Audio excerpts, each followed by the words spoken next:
Human trafficking जो word आपने बोला है ना, उसका बहुत वास्ट प्लेटफॉर्म है और 1000 तरह की फॉर्म्स हैं। मगर सबसे बड़ी कमी है हमारी सोसाइटी की। जहाँ पे गरीबी है, जहाँ पे अशिक्षित लोग हैं, जहाँ पे मजबूरी है, ये होगा। वहाँ बच्चों को हाफ डेड कंडीशन में रेप किया जाता था, उसी कंडीशन में उनको मार के उनके पीसेस को फ्रिज में स्टोर किया जाता था और बाद में तंदूर पे बारबेक्यू करके खाया जाता था। सेक्सुअल असॉल्ट्स, रेप, कुछ भी कर लो, आपके पास सही कॉन्टैक्ट्स हैं तो 90% ऑफ द टाइम आप बच के निकल जाओगे। मैं कभी भी किसी डिपार्टमेंट को इंसल्ट नहीं करती, मैं नहीं मानती ये चीज़। बट अगर कोई इंडिविजुअल गलत है, रेपुटेशन उस डिपार्टमेंट की खराब होती है, लोग पुलिस के पास जाने से डरते हैं। मैंने एक ऐसे पुलिस ऑफिसर से भी डील किया है जो एक माइनर रेप विक्टिम को बोला कि तेरा रेप तो हो ही चुका, शाम को मेरे पास भी आ जा।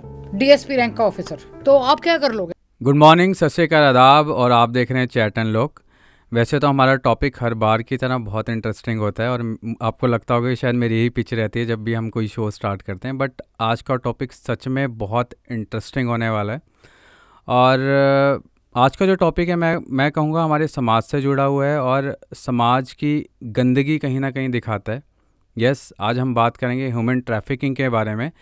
और इस विषय पे जो बात करने आ रही है मैम, जिनकी मैं मतलब सीरियसली मैं पिछले 1-1.5 महीने से मैम का नंबर ट्राई कर रहा हूँ, मैम से बात करने की कोशिश कर रहा हूँ, पर आज फॉर्चुनेटली मैम का सुबह कॉल आता है और वो बोलते हैं कि आज हम इस टॉपिक पे डिस्कशन करेंगे। तो यस, वेलकम है रेनू माथुर मैम का, जो कि पॉक्सो एक्सपर्ट हैं और बहुत बड़ी समाज सेविका हैं, जिनका बहुत बड़ा नाम है समाज सेवा के नाम पे। तो मैं वेलकम करना चाहूँगा रेनू माथुर मैम का। Thank you Rajneesh ji. And आपके साथ काम करना हमेशा मेरे लिए ऑनर होता है। पर इस बार आप काफ़ी लेट आए हो मैम। वक्त और हालात कई बार इतना बिजी कर देते हैं कि आप अपने आप पे और अपने दूसरी कमिटमेंट्स पे फोकस नहीं कर पाते, और वो आपको आज की डिस्कशन से पता चल जाएगा। बिल्कुल, ये सच में मैम आपसे बात करना हमेशा एक अलग एक्सपीरियंस रहता है, रादर देन मतलब कि जब हम लोग डिस्कशन भी करते हैं तो आपके साथ जब मैं बात करता हूँ तो मेरी कोई प्रायर प्रिपरेशन नहीं होती है, बिकॉज मेरे को लगता है कि आपसे मैं कुछ सीखूँगा, आपसे मुझे नई नई बातें सीखने को मिलेंगी और आई एम श्योर ऑडियंस भी काफ़ी सारी इन्फॉर्मेशन आपसे लेते होंगे। तो मैम, आज जैसे टॉपिक हमने डिस्कशन की थी ह्यूमन ट्रैफिकिंग के बारे में। अब आप ये देखिए कि ये वर्ड ना बहुत ज़्यादा कॉमनली यूज़ होना शुरू हो गया है। हम टीवी पे देखते हैं या फिर कुछ स्पेशल स्टोरीज़ हम लोग देखते हैं, गूगल पे बहुत सारा कंटेंट दिखता है। तो ये ह्यूमन ट्रैफिकिंग वर्ड है क्या? मतलब ह्यूमन ट्रैफिकिंग अगर हम देखते हैं तो बड़ा कन्फ्यूजिंग सा लगता है कि ये कोई ट्रैफिकिंग है या ह्यूमन से जुड़ी हुई कोई चीज़ है। तो एक्चुअल में ये ह्यूमन ट्रैफिकिंग है क्या? देखिए, इसको आप 2 शब्दों में डिवाइड कीजिए, ह्यूमन एंड ट्रैफिकिंग। जी। ह्यूमन मीन्स इंसान, राइट? चाहे वो बच्चा है, बालिग है, बुजुर्ग है। एंड ट्रैफिकिंग इज उसको एक जगह से एक जगह से दूसरी जगह लेके जाना। Okay. So human trafficking basically means कि एक इंसान को आप एक पॉइंट ए से पॉइंट बी लेके जा रहे हो, ज़्यादातर उसकी मर्जी के खिलाफ। ओके, तो ये ह्यूमन ट्रैफिकिंग है। मैम, जैसे हम बात करते हैं हमारे मतलब बड़े बड़े आप लीडर्स कहिए या फिर समाज सेवक कहिए कि बात की जाती है कि हमें अपने पर्यावरण को बचाना चाहिए, हमें जानवरों को सेफ़ रखना चाहिए, बट आज की डेट में ह्यूमन ही सेफ़ नहीं है, मैं कहूँगा, है ना। हम लोग अपने बच्चों को सेफ़ नहीं कर पा रहे हैं। इवन बच्चों से जो बड़े उम्र के लोग हैं वो भी कहीं ना कहीं अनसेफ अपने आप को फील करते होंगे, ना केवल महिलाएं बल्कि पुरुष भी। तो मैम, ये जो ह्यूमन ट्रैफिकिंग की जो शुरुआत हुई थी, ये काफ़ी पहले से होती आ रही है आई गेस। देखो, अगर हम इसको एक्चुअली जैसे आप बात कर रहे हो, अगर हम पुराने ज़माने में जाएं तो दिस वाज लाइक कि किसी को किसी की बीवी, बेटी, बहू पसंद आ गई तो वो राजा लोग उनको उठा के ले जाते थे। That is a nice way of staying kidnapping या ट्रैफिकिंग का इसको हम एक रूप मान सकते हैं, क्योंकि जब आप किसी भी इंडिविजुअल को ज़बरदस्ती लेके जाते हो और एक जगह से दूसरी जगह, वो किडनैपिंग / ट्रैफिकिंग में ही आता है और ये सदियों से चला आ रहा है किसी ना किसी फॉर्म में। ओके, तो मतलब आप पहले भी चीज़ें होती आ रही थी बट अब ये चीज़ें शायद दिखना शुरू हो गई। थैंक्स टू सोशल मीडिया और थोड़ी बहुत लोगों की अवेयरनेस। जी। तो जो चीज़ें पहले भी एग्जिस्ट करती थी वो अब नज़र आनी शुरू हो गई हैं, हमारी विजिबिलिटी में, हमारी नॉलेज में आ गई हैं। और थैंक्स टू, आप जिसे गूगल सर्च कह लीजिए या कुछ भी कह लीजिए, लोग आधी नॉलेज लेते हैं वहाँ से उनको चीज़ों का एहसास नहीं होता, फिर भी वो पढ़ के या देख के अपनी सोच के हिसाब से वो ट्रांसलेशंस करते हैं, और इस करके बहुत कन्फ्यूजन हमारी कंट्री में और otherwise it is all around. और मैम ह्यूमन ट्रैफिकिंग की आप बात करते हो, ना केवल इंडिया बल्कि वर्ल्ड वाइड ये टर्म बहुत ज़्यादा सुनी जाती है। मतलब जैसे हम बात करते हैं यूरोपियन कंट्री की, जिन जो कि समझा जाता है कि ज़्यादा आधुनिक है, ज़्यादा सभ्य है, बट उन सोसाइटीज़ में भी ह्यूमन ट्रैफिकिंग होती है। बिल्कुल, मतलब यूरोपियन कंट्रीज, बिल्कुल, जहाँ पे भी गरीबी होगी, जी, अंडर डेवलप्ड या ज़ीरो डेवलप्ड जो कंट्रीज़ या एरियाज़ होंगे, वहाँ ट्रैफिकिंग होगी ही। क्योंकि अगर एक परिवार में मल्टीपल चिल्ड्रन है, 6, 7, 8 बच्चे हैं, जी, और पेरेंट्स में ये कैपेबिलिटी नहीं है कि उनको पाल सकें, संभाल सकें, तो अनफॉर्चुनेटली वो बच्चे या भीख मांगेंगे, जी, या किसी के बंधुआ मजदूर बन जाएंगे, और या जो इसका वर्स्ट फॉर्म इज़ कि वो कहते हैं कि सेक्सुअल स्लेव्स, सेक्सुअल गुलाम बन जाते हैं वो। और इस नीड को प्रोवाइड करने के लिए प्रॉपर जैसे ड्रग्स के और इन चीज़ों के कार्टेल्स और ऑर्गेनाइजेशंस होते हैं, जी, उसी तरह human trafficking is a very organised crime, very organised. Okay, आप इंडिया का कहीं का भी डेटा उठा के देख लो, मिसिंग चिल्ड्रन, उनका बाद में पता ही नहीं चलता वो गए कहाँ, जी, और वो फॉलोअप्स भी बहुत कम होते हैं अनलेस लोगों के पास कॉन्टैक्ट्स हों या लोगों की नीयत हो अपने बच्चों के बारे में पता लगाने की। तो अगर एक बच्चा, हम पॉइंट ए से, फॉर एग्जांपल, मैं डायरेक्टली किसी को एक्यूज़ नहीं कर रही, मगर एक बच्चा हम झारखंड से, बंगाल से, या किसी भी ऐसे एरिया से जहाँ थोड़ा सा अंडर प्रिविलेज या फाइनेंशियल इश्यूज या लैक ऑफ एजुकेशन है, पेरेंट्स की गरीबी की हद इतनी होती है कि वो अपनी बच्चों को, नॉट ओनली बेटियों को, उनको बेच देते हैं for very small amount of money, 5,000, 10,000, 20,000, उससे उनका 1-2 महीने का खर्चा चल जाता है। लेकिन वो जो लड़की या लड़का होता है, जो भी वो इंडिविजुअल होता है, वो फिर ज़िंदगी भर के लिए प्रोस्टिट्यूशन, मार पिटाई, क्योंकि कई लोग ऐसे हैं जिनको बच्चों को मार के सेक्सुअल ग्रेटिस्फैक्शन मिलती है। निठारी कांड एक एग्जाम्पल है इस चीज़ का। वहाँ बच्चों को हाफ डेड कंडीशन में रेप किया जाता था, उसी कंडीशन में उनको मार के उनके पीसेस को फ्रिज में स्टोर किया जाता था, और बाद में तंदूर पे बारबेक्यू करके खाया जाता था। इससे ज़्यादा और क्या होगा? इससे ज़्यादा सीरियसली, मतलब ये तो हद है किसी भी चीज़ की, और फिर भी शायद उन्हें न्याय नहीं मिलता या आधा मिलता है। अगर आपके पास पावर है, पैसा है, कॉन्टैक्ट्स हैं, तो एक सीरियल है, you can get away with murder.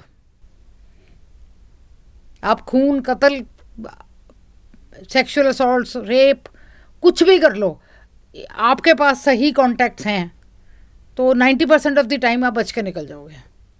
तो मैम जैसे आप ये ह्यूमन ट्रैफिकिंग की बात कर रहे हो, आप सेक्सुअल हैरेसमेंट की बात कर रहे हो, तो इंडिया में भी आपको लगता है कि कहीं ना कहीं अपनी जड़ें काफ़ी मजबूत कर चुकी हैं? काफ़ी, इतनी कि उनको उखाड़ना मुश्किल हो जाएगा। तो मैम जैसे आप बात कर रहे हो सेक्सुअल हैरेसमेंट की, आप बात कर रहे हो कि ह्यूमन ट्रैफिकिंग की, तो ये ह्यूमन ट्रैफिकिंग की ज़रूरत है क्या? मतलब ये ह्यूमन ट्रैफिकिंग होती क्यों है, एग्जिस्ट क्यों करती है? Yes, right. अब देखिए, आप पहले हमारे को ये बहुत ज्ञान दिया गया कि बेटा वंश चलाता है जी, इसलिए बेटे ही होने चाहिए, बेटियां नहीं, फॉरगेटिंग कि बेटियां ही बेटा पैदा करेंगी, राइट। अब हमने टर्मिनेशन ऑफ प्रेगनेंसीज कर ली, इतनी बच्चियों को गर्भ में मार दिया, या कोई भी हमें पता चलता है कि नहीं, कोई बोल देता है एस्ट्रोलॉजर या कोई कि ये बच्चा तुम्हारे लिए लकी नहीं है, हम अबॉर्शन करा लेते हैं, हम लॉजिक लगाना बंद कर। India is a God fearing country वाला काम है। तो अब धीरे धीरे धीरे फिर परसेंटेज कम हो गई, फॉर एवरी 10 गाइज एक लड़की या 2 लड़कियां, परसेंटेज इस लेवल पे आ गई। फिर नेक्स्ट क्वेश्चन, उनकी शादी कैसे होगी जी? हमें पब्लिकली ये पता है जी उनके लड़के के लिए लड़की नहीं मिल रही, फिर हमें पता चलता है जी, आमतौर पे चीज़ें सुनने को मिल जाती है। यस, फिर हमें 6 महीने 8 महीने बाद पता चलता है जी वो उसकी ना लव मैरिज हो गई, या उसकी किसी और स्टेट की लड़की से मैरिज हो गई। हाफ द टाइम वो बच्ची ट्रैफिक करके लाई जाती है। ओके, जैसे देखो, आई एम टॉकिंग मीडिया से पढ़ के, गूगल से पढ़ के, जो मेरी नॉलेज है, areas like Jharkhand and all, यहाँ से या इवन बिहार, आपको इतने पुअर फैमिलीज मिल जाएंगी एक्सट्रीम लेवल पे, जिनको सुबह नहीं पता कि शाम का खाना कहाँ से आएगा। तो उनके लिए अच्छा, because of lack of education multiple बच्चे उनके होते हैं, 6 7 8, तो उनके लिए बहुत आसान है छोटे से अमाउंट के लिए अपने बच्चे को बेच देना। और कई बार वो उनके साथ ये धोखा भी होता है कि इसको ले जाके हम शहर पे नौकरी लगवा देंगे जी। इसको काम मिल जाएगा बढ़िया, फिर ये आपको पैसे भेजेंगे। Once that child is gone, वो जो इंडिविजुअल उसको लेके जाता है वहाँ से, द एक्चुअल ट्रैफिकर, उसका अगर नंबर बंद है तो यू हैव नो वे कि आप अपने बच्चे को लोकेट कर लो जी। फिर वो बच्चा या प्रोस्टिट्यूशन में जाएगा या उसको फिजिकली अब्यूज़ किया जाएगा। ये ह्यूमन ट्रैफिकिंग के बहुत सारे रूप हैं। मतलब सीरियसली जैसे कहते हैं ना कि हम लोग यहीं पे नर्क देख सकते हैं, तो सीरियसली लाइफ को इतना हेल बना देना और वो भी ह्यूमन के द्वारा एक दूसरे को एक्सप्लॉइट करना, वाकई में बड़ा ही आयरनी है इस चीज़ को लेके। जैसे कि आप बता रहे हैं कि मैम अच्छा एक चीज़ और मैं आपसे पूछना चाहूँगा, बिहार झारखंड आपने बताई, कुछ और एरियाज़ भी हैं जहाँ पे चीज़ें फैल रही हैं? जहाँ पे गरीबी है, जहाँ पे अशिक्षित लोग हैं, जहाँ पे मजबूरी है, ये होगा। पर मैम अभी सुनने में आया था जैसे कुछ एक अच्छे एरियाज़ हैं जहाँ पे वेल वर्स्ड लोग भी रहते हैं, वहाँ भी ये चीज़ें आजकल होना शुरू हो गई। बिल्कुल, क्योंकि अगर आप एक लड़की को या लड़के को खरीद के लेके आते हैं और चाहे आप उसको अपने घर में सर्वेंट भी रखें, दिल्ली में कितने वीआईपी घरों की न्यूज़ आपने सुनी है, दिल्ली तो कैपिटल है देश का जी, कि सर्वेंट को फैमिली मेंबर्स ने सेक्सुअली असॉल्ट किया, उसको गरम चिमटे से जलाया, उसको भूखा रखा, पंखे से बांध दिया, टेबल से बांध के रखा। ये तो नतीजे हैं। फाउंडेशन इज़ कि वो बच्चे को ट्रैफिक करके लाया गया और उसके पास जाने की कोई जगह नहीं है। तो कॉज एंड इफेक्ट है। आप जो बात कर रहे हो इफेक्ट है, मैं कॉज पे जा रही हूँ कि जब तक हम एजुकेशन और स्किल डेवलपमेंट और ये सारी चीज़ें ढंग से नहीं करते तब तक कुछ नहीं होगा। ये तो आप मेरे से 100% गारंटी ले लो कि 10,000 आप ऑर्गेनाइजेशंस बना लो, NGOs रजिस्टर कर लो, पुलिस लग जाए, कुछ भी डिपार्टमेंट कुछ भी कोशिश कर ले, ये ठीक नहीं होगा जब तक हमारा ये पुरुष प्रधान mindset, lack of education and financial backing जो बिल्कुल ज़ीरो हो किसी की, तब तक ह्यूमन ट्रैफिकिंग ख़त्म हो ही नहीं सकती। मैम जैसे कि अब सरकार है, अलग अलग एजेंसियां बनाई गई हैं, पुलिस है, एडमिनिस्ट्रेशन है, जिनमें अलग अलग तरह के रूल रेगुलेशन बनाए गए हैं जो कि बहुत ज़्यादा स्ट्रिक्ट है। मतलब ह्यूमन ट्रैफिकिंग तो एक बहुत बड़ा वर्ड है। मैं कहूँगा एक छोटी चीज़ कि आप किसी को मतलब अगर लाउड भी बोलते हो, आप किसी को एक्सप्लॉइट करते हो, आप किसी को हर्ट करते हो, तो उसके लिए भी कानून में अलग अलग प्रावधान है कि उनको सज़ा दी जा सकती है। तो फिर भी ये जो ह्यूमन ट्रैफिकिंग है इतनी धड़ल्ले से चल रही है, हर स्टेट में चल रही है, धीरे धीरे बजाय ये कानून उस चीज़ को ख़त्म करें, और शायद एक कानून कहीं ना कहीं या तो अच्छे से इम्प्लीमेंट नहीं हो पा रहे हैं या फिर कहीं ना कहीं कुछ पॉलिसीज़ में लैक है या कहीं ना कुछ प्रॉब्लम नज़र आ रही है, बिकॉज इस वजह से क्योंकि ये चीज़ें फैल रही हैं और दिन पर दिन फैलती ही जा रही हैं। देखिए ऐसा होता है, एक तो होता है आप टेस्ट कर लो कि इस पर्सन को ये बीमारी है जी, राइट जी। एक ही होता है सर दर्द हो रहा है, पेट दर्द हो रहा है, पैरों में दर्द हो रहा है, हम उन तीनों सिम्टम्स को कंबाइन नहीं करते, राइट। चाइल्ड मैरिज जी, वो भी ट्रैफिकिंग का एक रूप है जी। छोटे बच्चों के साथ जो आपने पॉक्सो वर्ड यूज़ किया था, छोटे बच्चों के साथ सेक्सुअल अब्यूज़ और उन बच्चों को कहीं से लेके आना और सेक्सुअली असॉल्ट करना, वो भी ह्यूमन ट्रैफिकिंग का एक रूप है। एंड सबसे वर्स्ट ये है कि चाहे जुडिशरी है, चाहे पुलिस डिपार्टमेंट है, सोसाइटी है, एक चेन उतनी ही स्ट्रॉन्ग है जितना उसका सबसे कमज़ोर कड़ी है। अगर एक कड़ी भी कमज़ोर है तो चेन टूटेगी। हर डिपार्टमेंट में आप गारंटी नहीं ले सकते कि सब 100% ऑनेस्ट हैं। अगर चाहे पुलिस डिपार्टमेंट है, ब्यूरोक्रेसी है, कुछ भी है, अगर एक भी करप्ट पर्सन है या वो खुद ह्यूमन ट्रैफिकिंग में इन्वॉल्व है उसकी खुद की सेक्सुअल रिक्वायरमेंट्स के कारण, तो कभी भी किसी बच्चे को, किसी ह्यूमन बीइंग को जस्टिस नहीं मिलेगा। मैम जैसे पोक्सो के बारे में आप बता रहे हो, पोक्सो में आप काफ़ी काम भी करते हो, काफ़ी सारी चीज़ें भी आपने सुलझाई है, हम लोग अक्सर सुनते आ रहे हैं। तो ये पोक्सो जो चीज़ है, मतलब एक तो मैं पोक्सो के बारे में थोड़ी सी क्लैरिटी लेना चाहूँगा आपसे कि पोक्सो ये वर्ड हम लोग काफ़ी सुन रहे हैं आजकल, हम अखबारों में पढ़ते हैं, हम लोग न्यूज़ में देखते हैं, हम लोग अलग अलग सोशल प्लेटफॉर्म्स पे देखते हैं। तो ये पोक्सो वर्ड है क्या, मतलब पोक्सो होता क्या है चीज़ें? पॉक्सो एक वर्ड नहीं है, पॉक्सो एक एब्रीविएशन है, okay protection of children from sexual offences. Okay इसमें हम यूजुअली नाबालिग बच्चों को लेते हैं 18 से कम, जी। मगर ये मैं एक धारणा लोगों की जो बदलना चाहती हूँ कि रेप वर्ड सिर्फ लड़कियों के लिए यूज़ करते हैं लोग। रेप लड़के का भी होता है, रेप ट्रांसजेंडर्स का भी होता है, रेप एनिमल्स का भी होता है अनफॉर्चुनेटली, पर वो पॉक्सो में नहीं आता, राइट। पॉक्सो का मतलब ये है कि कुछ रूल्स हैं जो ये कहते हैं कि 18 साल से कम बच्चे जो नाबालिग हैं, इनके साथ अगर कोई सेक्सुअल असॉल्ट होता है तो उसके लिए लॉज हैं जी। ग्रेट। पर आपके ज़रिए से मैं ये पूछना चाहती हूँ कि वो होने ही क्यों देते हैं। आज आपको समाचार मिलते हैं कि बाप ने बेटी को रेप कर दिया, भाई ने बहन को रेप कर दिया, रिश्तेदारों को तो चलो गिनो ही मत। रिसेंटली मैंने एक केस डील किया था 2.5 साल की बच्ची का, जिसके अंदर हाथ डाल के उसके जीजे ने उसका यूट्रस बाहर निकाल दिया था। हम निर्भया की बात करते हैं, मैंने ऐसी छोटी सी बच्ची के साथ भी डील किया। मैंने 6 महीने के ये केस में मतलब कहाँ से आपने किया? हरियाणा में। तो लेट्स नॉट नेम सिटीज़। तो पॉइंट इज़ कि फिर क्या होता है, कॉम्प्रोमाइज़ दोनों पार्टीज़ में, पैसे का आदान प्रदान, और अगर लड़की थोड़ी सी बड़ी हो तो उसके रेपिस्ट से उसकी शादी कर दी जाती है। मैंने ऐसे केसेस भी देखे हैं कि बॉयफ्रेंड ब्रेकअप करने की धमकी देके अपने दोस्तों के साथ गर्लफ्रेंड से सेक्स करवाता है। फिर जब सब हो जाता है तो वो लड़कियां आती हैं हमारे पास, but by then damage is done.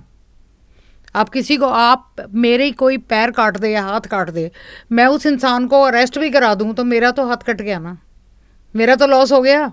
सो इन चीज़ों का the laws are in place. Ma'am कहीं ना कहीं आपको लगता है कि इसमें लैक ऑफ नॉलेज? बिल्कुल 100% लैक ऑफ नॉलेज भी इसका एक बड़ा कारण। आजकल एक ना वो दोबारा डिस्कशन हो रही है, वो जो मूवी आई थी OMG 2 जी, हाँ जी, अक्षय कुमार वाली, हाँ जी, हाँ जी, उसमें जो टॉपिक था that was about sexual education. Okay.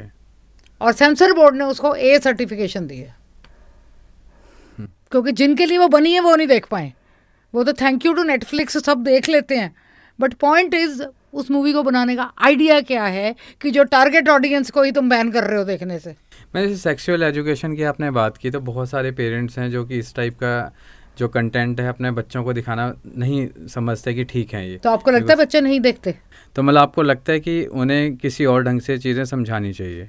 Clarity भाई, तुम एक चार्ट लगाओ, फीमेल एनाटमी, मेल एनाटमी, उनको समझाओ how it functions, how children are born, क्या कैसे होता है बताओ ना बच्चों को। ओके, मतलब ये बताया जाना जरूरी है। हाँ, आसमान से चिड़िया आके लिफाफे में बच्चा नहीं छोड़ के जाती। How is a child conceived बताओ ना। आपको क्या लगता है लोग देख, बच्चों को पता नहीं चलता? 3-3, 4-4 साल के बच्चे तो यूट्यूब चलाते हैं। तो एक बार आपने कोई पोर्नोग्राफी वाले कंटेंट को प्रेस कर दिया तो वही पॉपअप बार बार आएगा। अब छोटे छोटे बच्चे जो टीनेजर्स हैं, हार्मोनल चेंजेस आ रही हैं उनके अंदर, वो ये कंटेंट देखेंगे, उनका उसका मीनिंग नहीं मालूम, रीज़न नहीं मालूम। उनको विजुअली ये दिखता है कि ब्यूटीफुल ह्यूमन बॉडीज, और ये जो भी कर रहे हैं उससे ये बड़े खुश हैं। या अपने परिवारों में जो गरीब परिवारों के बच्चे हैं, कम जगह में ज़्यादा लोग रहते हैं, चाहे पर्दे लगाओ जो मर्जी करो, चिल्ड्रन कम टू नो। और जब अल्टीमेट ये देखते हैं कि भाई भाभी खुश हैं, मम्मी पापा खुश हैं, ये जो भी एक्टिविटी है करके, तो उनके माइंड में it is okay to be sexually active. मतलब कहीं ना कहीं हम लोग उनको एजुकेट नहीं कर रहे हैं, इसकी जानकारी हम वो चैप्टर स्किप कर देते हैं बायोलॉजी वाला स्कूल में 9th क्लास में ना। बिल्कुल। वो ऐसे 10 पेज हम ऐसे स्किप कर देते हैं, क्योंकि मेल फीमेल हर टीचर को शर्म आती है। वही टीचर बच्ची को रेप कर सकते हैं, लेकिन पढ़ाने में दिक्कत है उनको। मतलब कि कहीं ना कहीं हम लोग इनको एजुकेट नहीं कर रहे हैं अपने बच्चों को, हम लोग अपना सेक्सुअल एजुकेशन नहीं प्रोवाइड कर रहे हैं। तो ये भी कहीं ना कहीं एक रीज़न है, बहुत मेजर कंट्रीब्यूशन, बहुत बड़ा कंट्रीब्यूट करता है ह्यूमन ट्रैफिकिंग में या फिर गलत चीज़ें जो आजकल समाज में हो रही हैं। बहुत पहले एक मीडिया पर्सन ने मेरे से डिस्कशन करी थी, तो मैंने उसके साथ एक टॉपिक डिस्कस किया था the dark side of online education. Covid में 2 साल हर बच्चे के पास स्मार्टफोन था। माँ बाप poor, uneducated, lack of knowledge. बच्चा कमरा बंद करके होमवर्क कर रहा है, आपको क्या पता वो क्या कर रहा है? There was no monitoring. Absolutely. हाँ, तो हम आमतौर पे भी देखते हैं कि बच्चों को पढ़ाया जाता है और वो बोले वो अकेले में पढ़ना पसंद करते हैं या फिर रात में अरे पढ़ना वो पसंद छोड़ो, करते हैं। अगर 2 फ्रेंड्स बात कर रही हैं और बच्चा तंग कर रहा है, मोबाइल पकड़ा देते हैं। ये सारे छोटे छोटे कंट्रीब्यूटर्स हैं बच्चों को गलत दिशा में डालने में। हम साइबर क्राइम की बात करते हैं। Cyber crime is not only पैसे का धोखा। मैंने एक स्टूडेंट्स के साथ इंटरेक्शन में उनको एक सवाल पूछा था कि तुम लोगों के कितने गर्लफ्रेंड बॉयफ्रेंड हैं, कितनों के हैं? तो ये +1 और 10th के बच्चे थे जी, नाबालिग। 80% ने हाथ खड़ा कर दिया था। सो दैट मीन्स उनमें से अगर आधे भी लगा लो तो दे वर सेक्सुअली एक्टिव। अब होता क्या है, मैं एक बड़ी ओपनली एक बात कहूंगी। वीडियो चैट पे बात हो रही है, लड़का ये कहेगा कि अगर तू मुझे प्यार करती है तो मुझे अपनी बॉडी दिखा, पहले शर्माओ, ये वो। मतलब ये एग्जांपल आपने फेस किए हुए हैं? बिल्कुल, मैंने बच्चों के साथ डिस्कशंस भी करी हुई हैं स्कूल्स कॉलेजेस में। जब आप अपना सो कॉल्ड इश्क प्रूव करने के लिए ये करते हो, आपको तो दिमाग में भी नहीं आएगा कि उधर वीडियो रिकॉर्डिंग हो रही है। फिर शुरू होती है फाइनेंशियल एक्सटॉर्शन। लड़की को ऑनलाइन ये कंटेंट डालने की धमकी देके प्रोस्टिट्यूशन में दोस्तों के साथ, लोगों के साथ पैसे के लिए बेचना। थोड़े से कॉमन सेंस यूज करे बगैर एक रिश्ते को चलाने के कारण कोई भी लड़की जिंदगी भर के लिए बर्बाद हो सकती है। मतलब कोई भी अगर आपका सच्चा चाहने वाला होगा या फिर वो क्यों कहेगा आपको? जी बिल्कुल ठीक है। वो आपकी रिस्पेक्ट करेगा, आपकी फैमिली की रिस्पेक्ट करेगा, आपकी सोच की रिस्पेक्ट करेगा। वो क्यों कहेगा अपने कपड़े उतारो? वो क्यों कहेगा I want to see your body? ये सबसे इंटीमेट एक चीज़ है कि when a guy and a girl उन एक रिलेशनशिप में है और वो दोनों जुड़ना चाहते हैं, तो भैया do it personally, why on video chat. और ये हिंदुस्तान जैसी जगह में जहाँ पे इतना सामाजिक महत्व दिया जाता है, इतनी हाई वैल्यूज जहाँ ये कहा जाता है पापा आ गए दूसरे कमरे में चले जाओ, वहीं पापा ही बेटी को रेप कर रहे होते हैं और मम्मियाँ कहती हैं किसी को बताना मत। Very sad. तो how can you stop all this? Human trafficking जो वर्ड आपने बोला है ना, उसका बहुत वास्ट प्लेटफॉर्म है और 1000 तरह की फॉर्म्स हैं।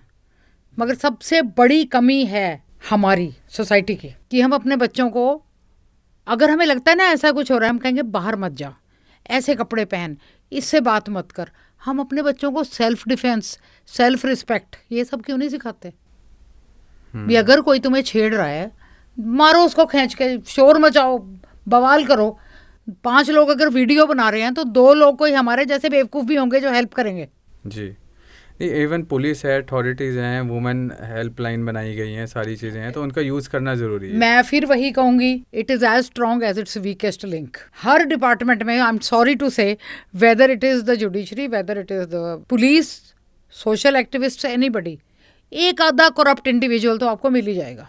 मैं कभी भी किसी डिपार्टमेंट को इंसल्ट नहीं करती, मैं नहीं मानती ये चीज़। बट अगर कोई इंडिविजुअल गलत है, रेपुटेशन उस डिपार्टमेंट की ख़राब होती है, लोग पुलिस के पास जाने से डरते हैं। आज भी हम पुलिस का, मतलब पुलिस हालांकि काफ़ी, आप देखेंगे अलग अलग कार्यक्रम चलाए जाते हैं, ऐसे पुलिस और पब्लिक में थोड़ा। मैंने एक ऐसे पुलिस ऑफिसर से भी डील किया है जो एक माइनर रेप विक्टिम को बोला कि तेरा रेप तो हो ही चुका, शाम को मेरे पास भी आ जा। डीएसपी रैंक का ऑफिसर, तो आप क्या कर लोगे बताओ? तो ये सारी जो चीज़ें आप मतलब आपकी खुद की आपने पर्सनल फेस की हुई हैं। Seen them, faced them, experience them, लड़ाई करी है इन चीज़ों के लिए, लेकिन अल्टीमेटली तेरे बाल सफ़ेद हो गए, बस कर, घर बैठ जा आराम से, तेरे को क्या मिलेगा ये करके, तुझे कौन सा ये करके कोई पैसे मिल रहे हैं। ये रिएक्शन है मेरे लिए लोगों का, एंड आई डोंट केयर। मतलब जब आप जैसे इतनी स्ट्रॉन्ग पर्सनैलिटी जो कि मीडिया में वेल एक्टिव हैं, जिनका समाज में इतना बड़ा रुतबा है, कोई भी ऑफिशियल अगर आपको ऐसे बोल सकता है तो कॉमन, तो फिर एवरेज पर्सन की तो जिंदगी का कोई अता पता ही नहीं है। तो इसका क्या सोल्यूशन आप समझते हैं कि क्या सोल्यूशन होना चाहिए मैम?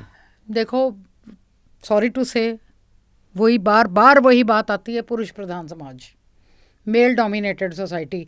तू जिंदगी में कुछ भी बन जा, CEO बन जा, मिनिस्टर बन जा, जो मर्जी।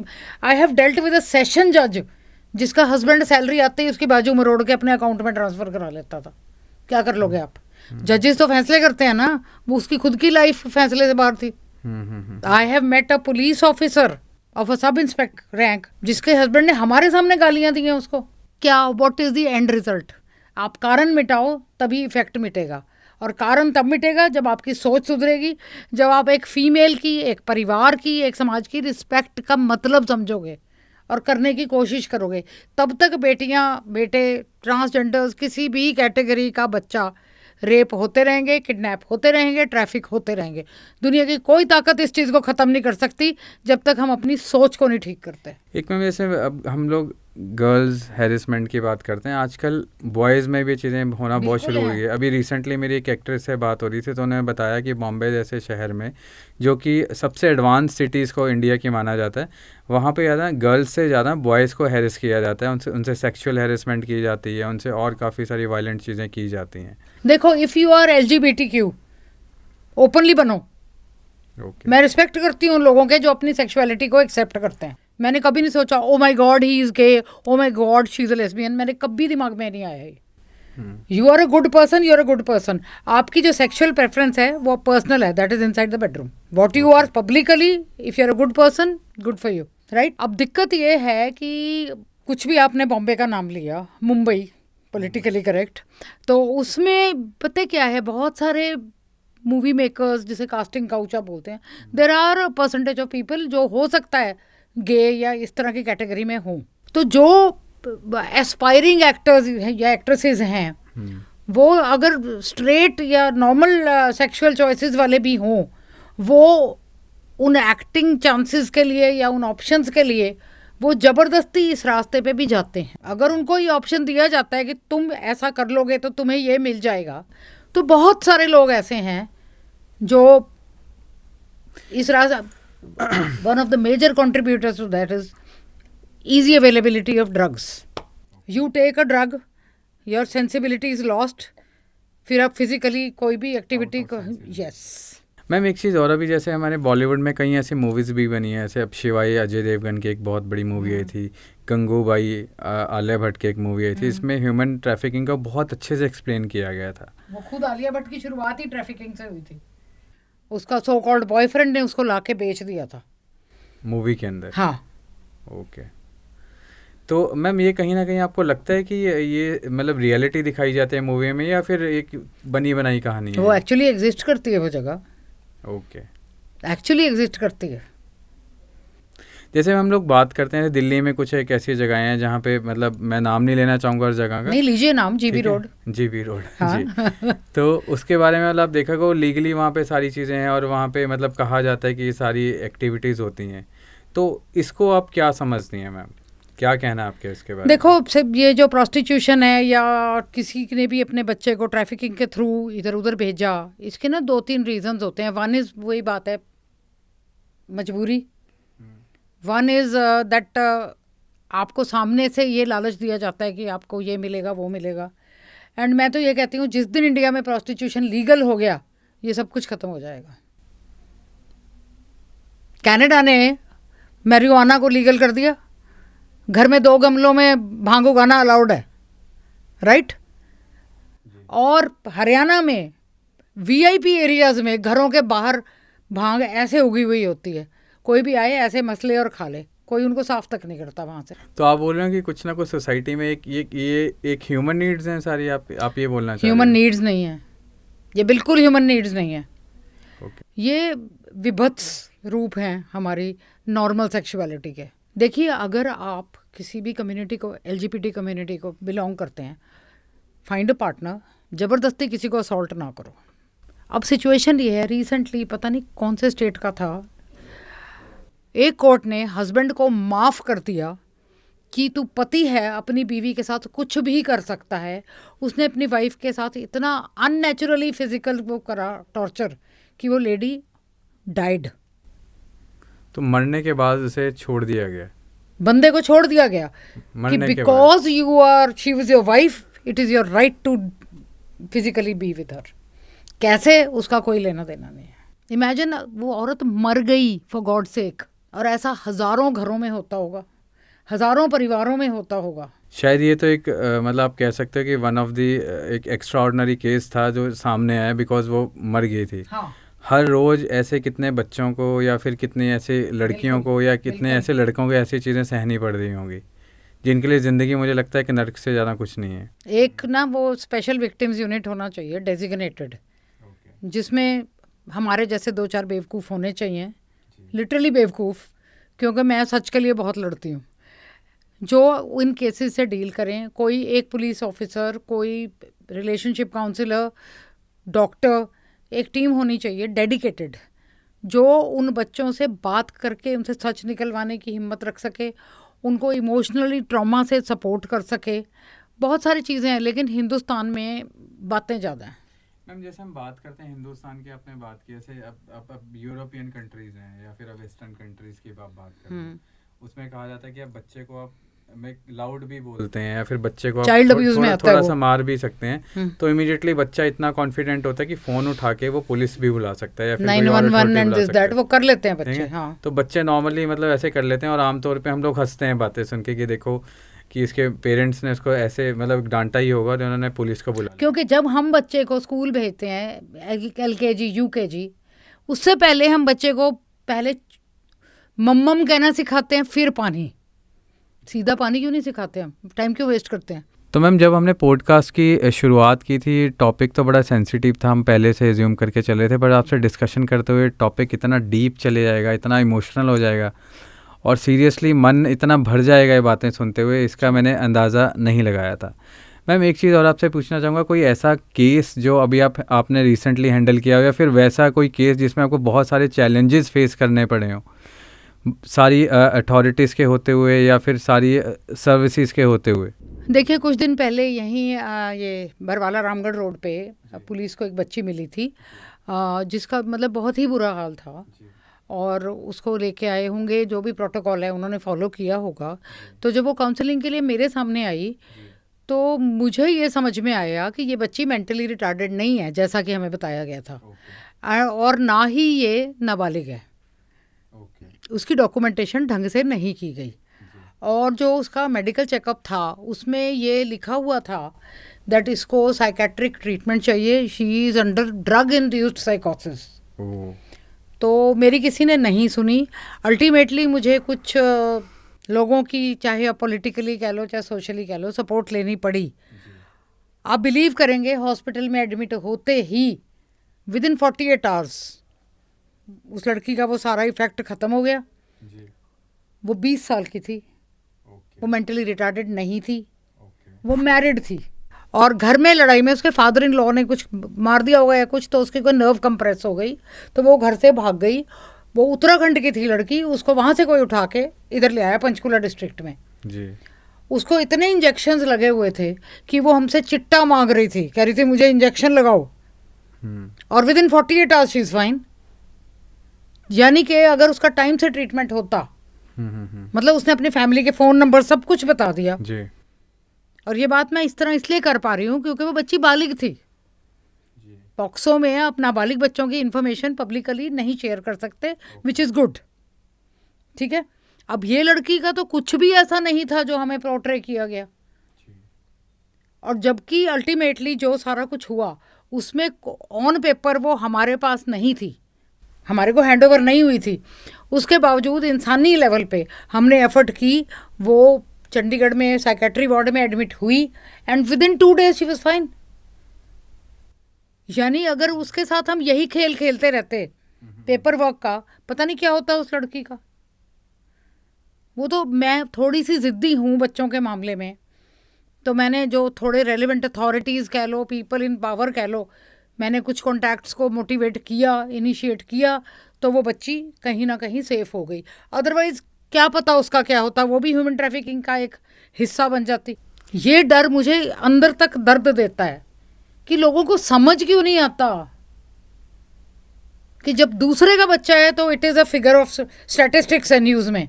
कल को अगर ये आपका बच्चा हुआ तो फिर भागोगे ना, पुलिस को फ़ोन करवाओगे, ऑफिसर्स को, पॉलिटिशियंस को, तब क्यों, किसी दूसरे के बच्चे के लिए क्यों नहीं। और जब मैं वो करती हूँ बहुत तकलीफ़ होती है लोगों को मुझसे। नहीं मैम, सीरियसली आपकी बातों में दर्द दिख रहा है कि कितना पेन लेती हैं, और मैं कहूँगा मुझे नहीं लगता कि आप पर्सनल लाइफ पे इतना ध्यान दे पाती होंगी, बिकॉज मैं कहीं ना कहीं जब हम लोग सुनते हैं तो कहीं ना कहीं आपका जिक्र आ ही जाता है, जहाँ भी कुछ ऐसी वुमेन एम्पावरमेंट की बात हो, बच्चों के अत्याचार की बात हो, तो मुझे नहीं लगता कि आप पर्सनल लाइफ पे इतना अपना ध्यान दे पाती होंगी, और मतलब रेगुलर आपका इतनी मतलब मैं कहूँगा इन्वॉल्वमेंट रहती है सोशली। रजनीश जी, मेरे लिए सबसे खुशकिस्मती की बात यह है कि मेरे बच्चे मैरिड हैं, सेटल्ड हैं, इंडिया में नहीं रहते, and I am a grand mother, दादी भी हूँ, नानी भी हूँ। एंड मैं और मेरे हस्बैंड यहाँ रहते हैं, और जब कोई मुझे कहता है तुझे डर नहीं लगता, माई आंसर इज क्यों लगे। किसी को तो नदी के बहाव के खिलाफ तैरना पड़ेगा। एब्सोल्युटली। खड़े पानी पे तो काई आ जाती है, और मैं ठहरा हुआ पानी नहीं बन सकती मरते दम तक। और मैं ये मानती हूँ, अगर एक भी बच्चे की आप लाइफ इंप्रूव कर सकते हो ना, वो किसी भी भगवान की भक्ति, किसी भी गॉड मैन गॉड वुमन को फॉलो करने से, कोई भी मंत्र जाप करने से मच बेटर करो। मैं तो बिल्कुल सही कहा रेनू मैम ने, सच में ये भाव के विपरीत ही तैर रही हैं, और कहीं ना कहीं इतनी प्रेरणा मिलती है इनकी बातें सुन के। और सच में मतलब आज की जो डिस्कशन थी ना, बात करके मैम मज़ा आ गया आपसे, और सीरियसली मतलब इतना अच्छा लग रहा है। मैं सुबह से किसी और ही टेंशन में घूम रहा था, कुछ और चीज़ें दिमाग में चल रही थी, बस सडनली जो दिमाग का जो एक बहाव है वो बुरा ही चेंज हो गया। तो मैम ये टॉपिक तो बहुत इंटरेस्टिंग तो नहीं कहूँगा, टॉपिक तो मैं कहूँगा बहुत ज़्यादा सीरियस है ये, और इम्पोर्टेंट है, और इम्पॉर्टेंट भी है। बट अभी समय की आपको भी शायद निकलना है कहीं पे, आप बार बार अपना घड़ी देख रही हैं, मोबाइल देख रही हैं, आई कैन टोटली अंडरस्टैंड। तो बट इस टॉपिक को मैम हम लोग इन फ्यूचर ज़रूर कंटिन्यू करेंगे, ज़रूरी है। और जाते जाते मैम एक चीज़ और, कुछ एक सजेशंस जो जिससे जो ह्यूमन ट्रैफिकिंग या फिर इस तरह की जो एविल्स हैं सोसाइटी में, उनको कंट्रोल किया जा सकता है, उनको रिड्यूस किया जा सकता है। भाई ऐसे है कि सबसे इम्पोर्टेंट है एजुकेशन जी, अवेयरनेस, स्किल डेवलपमेंट बहुत ज़रूरी है। ज़रूरी नहीं है हर अनपढ़ आदमी बेकार हो, और ज़रूरी नहीं है हर पढ़ा लिखा आदमी सक्सेसफुल हो जी। हमें कहीं ना कहीं अपनी रूट से, फैमिली से शुरू करनी पड़ेगी। हमें रिस्पेक्ट को प्रोसेस का एक हिस्सा बनाना पड़ेगा, नॉट कि ये लड़का है, ये लड़की है, ये मम्मी है, ये पापा है, ये पड़ोसी हैं। Respect for the other person, and खुद के ऊपर सेल्फ कॉन्फिडेंस। और हर स्कूल में, हर कॉलेज में, हर ऑफिस में, जिसे आप कहते हैं सेल्फ डिफेंस, बच्चियां सिर्फ नहीं, आप हम जैसे लोग भी अगर कैब्स में ट्रैवल करते हैं, ऑफिस जाते आते हैं, लेट नाइट फ्री होते हैं, तो कुछ भी हमारे साथ भी हो सकता है। दिल्ली में 90 साल की लेडी का रेप हुआ था, शी डाइड। जाते जाते भी मैं आपको ये इन्फॉर्मेशन दे रही हूँ कि सबसे छोटा बच्चा जो मैंने डील किया है 6 महीने, और जो सबसे बुरी खबर सुनी है मैंने 95 ईयर ओल्ड वुमेन, उसी का ग्रैंडसन। सो ये अंत तभी होगा जब तक यहाँ कुछ इम्प्रूवमेंट होगी, माइंड सेट, सोच। और वो तभी बदलेगी जब परिवार में मेल या फीमेल वाला टॉपिक क्लोज होगा। You have to learn to respect people. दूसरा, police, bureaucracy, judiciary, social organisations, इन सबको मिल के काम करना पड़ेगा। ईगो इश्यूज बनाने की बजाय सपोर्ट करें एक दूसरे को, एक सुर में काम करें, डेटा शेयर करें, इन्फॉर्मेशन शेयर करें। जब तक वो नहीं होगा, ये ख़त्म होना तो दूर, ह्यूमन ट्रैफिकिंग थोड़ा सा भी कंट्रोल करना मुश्किल हो जाएगा। बिल्कुल सही कह रही हैं। और ये थी ऑडियंस रेनू माथुर मैम, जिन्होंने अपना इतना कीमती समय निकाला, और सच में बड़ा मज़ा आया इनसे बात करके। और मैं मैम से रिक्वेस्ट करूँगा कि मैम ये टॉपिक अभी भी कहीं ना कहीं अधूरा है, शायद हार्डली हमने 2% टच किया है। तो प्लीज़ टाइम निकालें जल्दी, और इस पर हम आगे भी डिस्कशन करें। कोशिश रहेगी। वैसे भी जब भी आप इनवाइट करते हैं अच्छा लगता है मुझे आना। Thank you. Thank you so much. Thank you.